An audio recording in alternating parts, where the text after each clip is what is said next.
And now our tale of the tape for this lightweight fight. 4 years apart, with similar height and some differences in reach. All right, now for the official introductions, here is Bruce Buffer. Ladies and gentlemen, this is the main event of the evening. And when the action begins, a referee in charge of the Octagon, Yves Lavigne. And now, this is the moment UFC fans around the world have been waiting for. Live from the T-Mobile Arena in Las Vegas.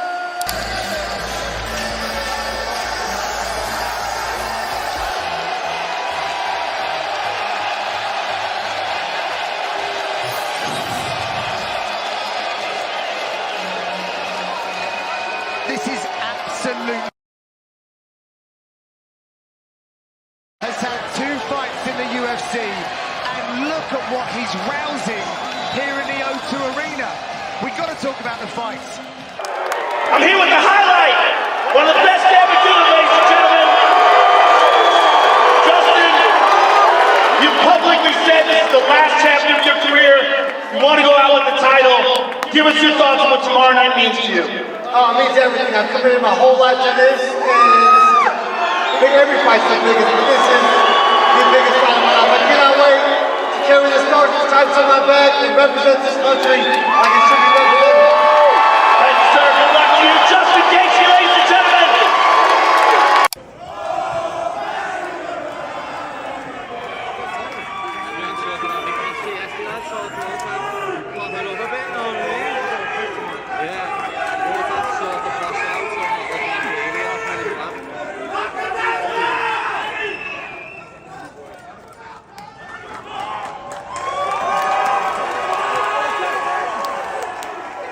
Justin, Paddy says he's been preparing for you like he prepared for the Michael Chandler fight. Is that a mistake, and why is this different from Chandler? Well, you obviously seen me fight Chandler. I have, better skills, and I beat him. But I don't care what he says, what he thinks. If he thinks I'm Michael Chandler, again, it goes back to my first statement. I love everything he's saying right now. And last one, your manager said he would like to see you fight Conor McGregor at the White House. At this stage in your career, would you take the money fight, or would you be focused on the undisputed title next? I'm only focused on Paddy Pimblett, January 24th. How many times do I got to say I don't expect to be alive after these fights? I go in there willing and ready to give everything, and that's the same. I'll be on the White House card no matter what. Who I'm fighting doesn't matter. Some critics think you don't have enough experience for a title fight. What is the moment, the fight that earned you this title shot? Winning my last fight, being on a 7-fight win streak, the longest in the lightweight division. The critics can stick it up their asses. I'm the one who's fighting for the belt. From the very beginning, Paddy stressed that this wouldn't be just another competitive fight, but a violent and deeply personal confrontation. By charging at Justin the way he did, Paddy was sending a message. He wasn't just trying to win. He wanted to inflict damage that would last, to defeat Justin in a way that would still be felt long after the fight was over. When the possibility of a long, drawn-out war was mentioned, Paddy didn't hesitate to say he had the heart and stamina to go 5 hard rounds with someone like Justin. Still, he quickly shut down that idea, making it clear he didn't believe the fight would even last that long. We know Justin Gaethje is known for his iconic backflip. If everything goes for you well, do you have anything up your sleeve come celebration time? I'm not doing no backflip, me, lads. Fuck that. I'll break my neck. Don't know. Probably just start dancing like I always do, lad. I've got nothing special planned. I'll just crack on. The tone shifted when Justin began bringing up other fighters and their performances in separate bouts. Paddy wasted no time standing his ground, insisting that his comments about other fighters being in poor condition were made honestly and without any hidden agenda. He doubled down, making it clear he didn't care if people took offense. In that moment, Paddy came across as confident and unbothered, someone perfectly willing to be disliked if it meant keeping the pressure on his opponent. Fight. Usually when we think of Gaethje, we think of wars, we think of back and forth scraps. Do you think this is going to be a dominant one-way traffic performance by yourself? That's our job, innit? We're meant to hate each other. That's what everyone's here to see. You know what I mean?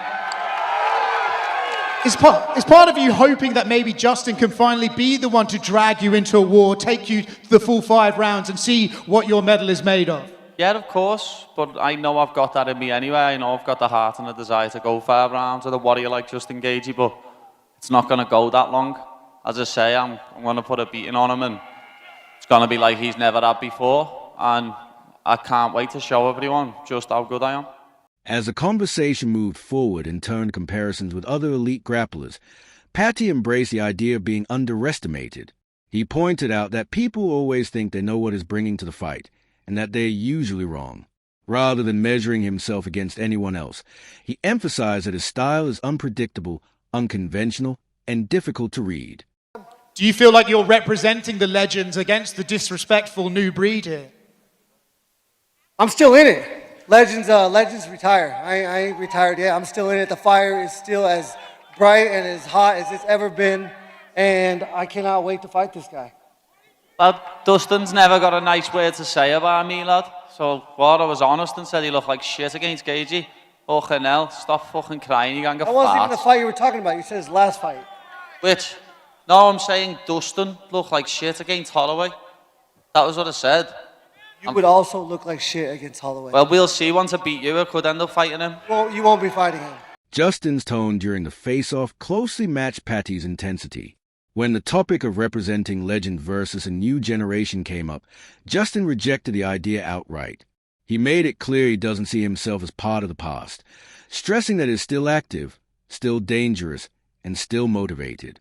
He explained that Paddy's awkward style is something that needs to be solved early, but once it is, the balance of the fight begins to shift. From there, he spoke about building momentum round by round, making it clear that the deeper the fight goes, the more it favors him. Even when he referenced the later rounds, it wasn't out of curiosity. It was confidence in how the fight would change once he figured Paddy out. Justin said yesterday that you're no Khabib Nurmagomedov on the ground and he's going to fight you with no fear in that area. Do you think he's going to be surprised about your ground game if it does go there?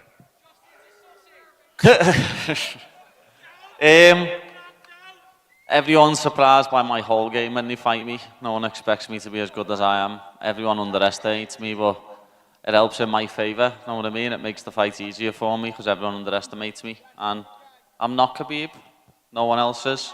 I'm me. Know what I mean? And I'm an even harder puzzle to solve. I'm proper weird. You knew what Khabib was coming to do. You don't know what I'm coming to do. When asked about his fighting style and approach, Justin emphasized that he fights smart above all else. He explained that he plans to stay right in Paddy's face, eliminating any space between them, and giving his opponent no room to operate. His goal, he said, is to crowd Paddy constantly and control the range from the opening moments. I'm still in it. Legends retire. I ain't retired yet. I'm still in it. The fire is still as bright and as hot as it's ever been, and I cannot wait to fight this guy. Lad, Dustin's never got a nice word to say about me, lad. So, what, I was honest and said he looked like shit against Gaethje. Fucking hell, stop fucking crying, you gonna get fat. That wasn't even the fight you were talking about. You said his last fight. Which? No, I'm saying Dustin looked like shit against Holloway. That was what I said. You would also look like shit against Holloway. Well, we'll see. Once I beat you, I could end up fighting him. Well, you won't be fighting him. Justin, you said you want to drag Paddy specifically to the later rounds. Is that because you just want to test him there, or have you seen something in his performances that make you know you can have success there? No, it's just when I find the most success. He is weird. He's awkward fighting style, and it's gonna be a little puzzle. I'm gonna have to figure it out through the first round. And similar to my other opponents, I constantly am building momentum, and this is a battle of momentum. And I said I'm gonna dog walk this motherfucker. If he lasts that long. When comparisons were made to past opponents like Chandler, Justin brushed them off without much reaction. He didn't feel the need to argue or explain himself. His attention stayed fixed on Paddy and the date of the fight. During the face-off, he came across as quiet but intense, making it clear that once the fight begins, words won't matter anymore. You've alluded to getting into the 4th and 5th rounds with Paddy. Is this a fight that you think you can be cautious in, or do you think you'll have to fight wide open? Oh, I think I need to fight smart. At the highest level, you cannot make mistakes. And if you watch all the champions, they're moving forward. I'm going to move forward, and I'm going to be in his chest. I'm going to put my head in his chest He got really long arms. It's going to be hard to hit me when my head's in his chest. This is a kind of matchup that has the boxing world buzzing like never before, with everyone offering their own predictions. So, what are the experts saying?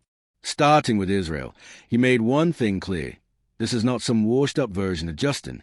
He described Justin as still violent, still dangerous, and still capable of changing a fight in a matter of seconds.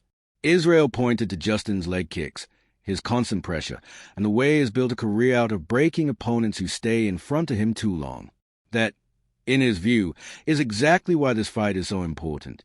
Paddy may have a momentum, but Justin has experience in these high-stakes moments, where a single mistake can flip everything instantly. Justin, Paddy says he's been preparing for you like he prepared for the Michael Chandler fight.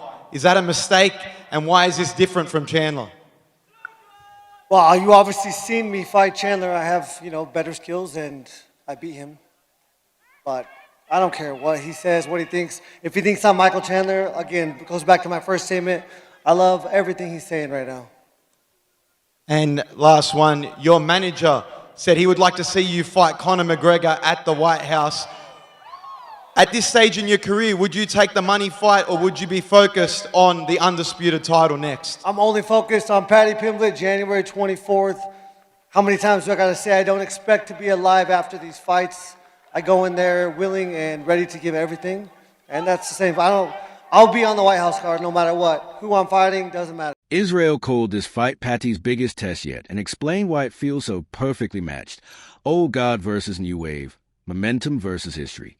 He even related it to his own career, saying these are the kinds of fights where people truly find out who you are.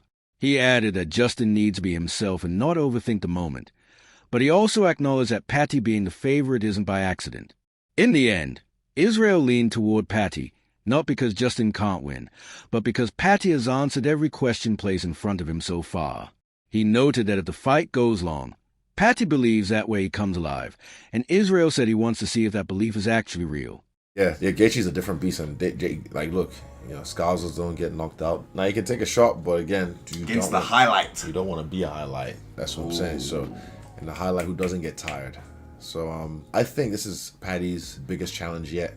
Perfect opponent, perfect fight for them. Old dog, new dog. And Gaethje, that was one of his last 3 fights against Poirier. Another highlight. There's another highlight against a beast in Barboza. So the leg kicks from Gaethje too. Yeah. Oh yeah, true. The stance. I didn't even think about that. This is what Gaethje used to. He still does it. The ones he did against Barboza. Leg kick for leg kick. They were both battling. But Tony Ferguson as well. The way he handled him with the leg kicks. Shit was gangster. Gaethje, I just like the style. Come forward. This is gonna be crazy.